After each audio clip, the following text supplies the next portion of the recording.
Hola amigos, bienvenidos a un nuevo video en este su canal Dentro de la Historia. En el día de hoy vamos a analizar todos los detalles de cómo el Imperio Brasilero tuvo su caída aquí en Brasil, por este su canal Dentro de la Historia, con su amigo Larry La Rosa. Vamos a analizar todos los pormenores de la caída del Imperio Brasilero. El Imperio del Brasil fue un periodo en la historia del Brasil de grandes transformaciones políticas y económicas. Abro comillas, palabras de don Pedro I. Brasileño, de hoy en adelante nuestro lema será independencia o muerte. Cierro comillas.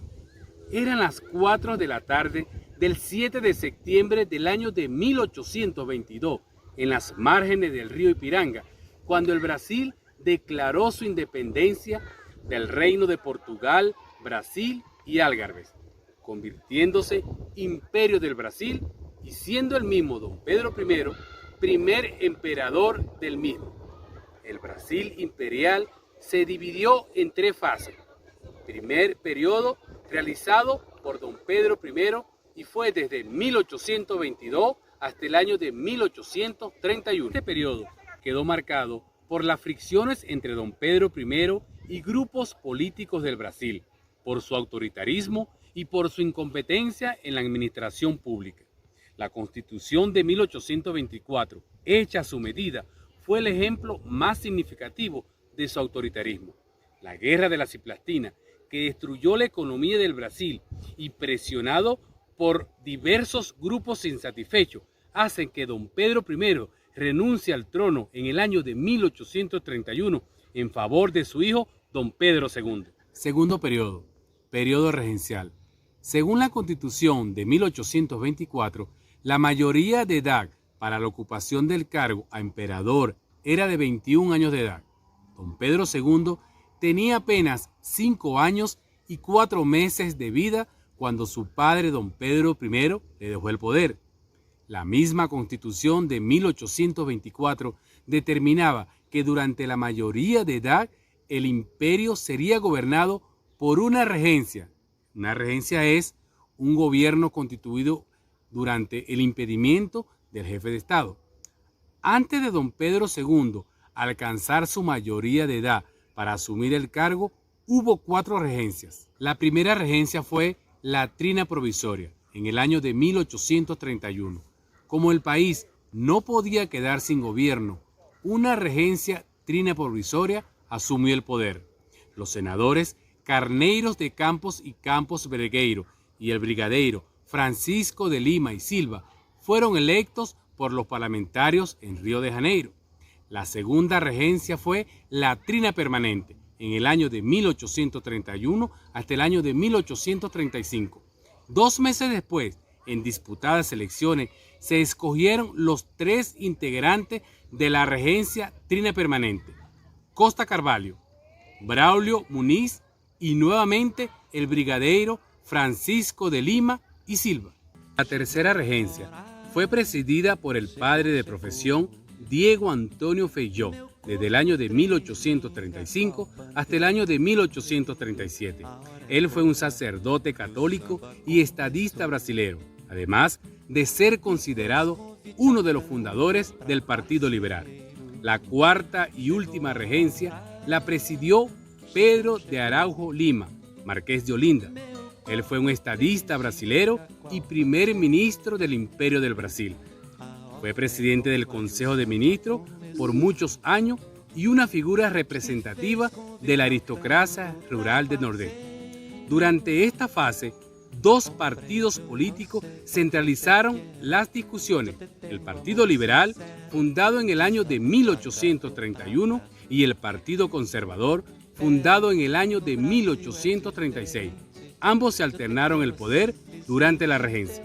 Fase esta que quedó marcada por disputas entre parlamentarios brasileros y por rebeliones provincianas tales como Cabanaguen, Balayada, Sabinada, Revuelta de los Males y la Revolución Farroupilha. El final de este periodo fue marcado por el golpe de la mayoría de edad, cuando el Senado declaró a don Pedro II, con apenas 15 años, mayor de edad. pudiendo él mismo asumir el cargo de emperador del Brasil.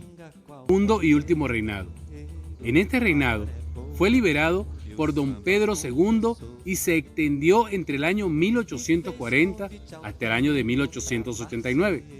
En este periodo, Brasil era presionado por Inglaterra para prohibir el tráfico de esclavos traído desde África.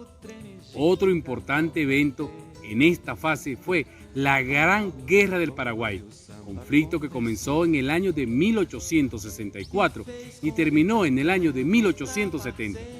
La Guerra del Paraguay fue resultado de los choques de intereses que existían entre las naciones suramericanas y tuvo como consecuencia la destrucción del Paraguay y dejando al Brasil debilidad en la monarquía y una fuerte crisis económica. La decadencia de la monarquía en los medios políticos y en las élites económicas del Brasil hizo que republicanos ganaran fuerza como alternativa política.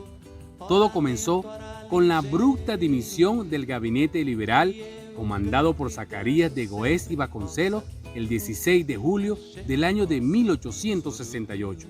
La separación de Zacarías y sus ministros rompió con los 15 años de conciliación entre liberales y conservadores. La Guerra del Paraguay aumentó el prestigio popular del emperador don Pedro II, pero le dejó una gran deuda económica con la Inglaterra, además de una crisis económica interna. El fin de la monarquía en Brasil fue el resultado del desgaste de esa forma de gobierno con los intereses de la élite política y económica del país. Su caída ocurrió por medio de su rompimiento con tres sectores importantes de la nación, como lo son la iglesia, el ejército y las élites esclavistas. Recordemos que un año antes, el 13 de mayo del año de 1888, la esclavitud fue oficialmente abolida en el país, trayendo esto como consecuencia que las élites esclavistas perdieran su forma de producir dinero en el mercado, una forma barata de producir dinero. El sector que tuvo mayor envolvimiento con el fin del imperio fue el ejército. Satisfechos con la monarquía desde el fin de la Guerra del Paraguay y el 15 de noviembre del año de 1889, el marechal Deodoro da Fonseca, liderando tropas militares, destituyó el gabinete ministerial y ese mismo día José de Patrocinio proclamó la República en Brasil. Y el 16 de noviembre del año de 1888, don Pedro II recibe del mayor Solón Ribeiro, comandante de caballería, la comunicación de que fue depuesto y tenía que abandonar el Brasil. Si te gustó el video, comparte, suscríbete, dale like para que estemos juntos dentro de la historia.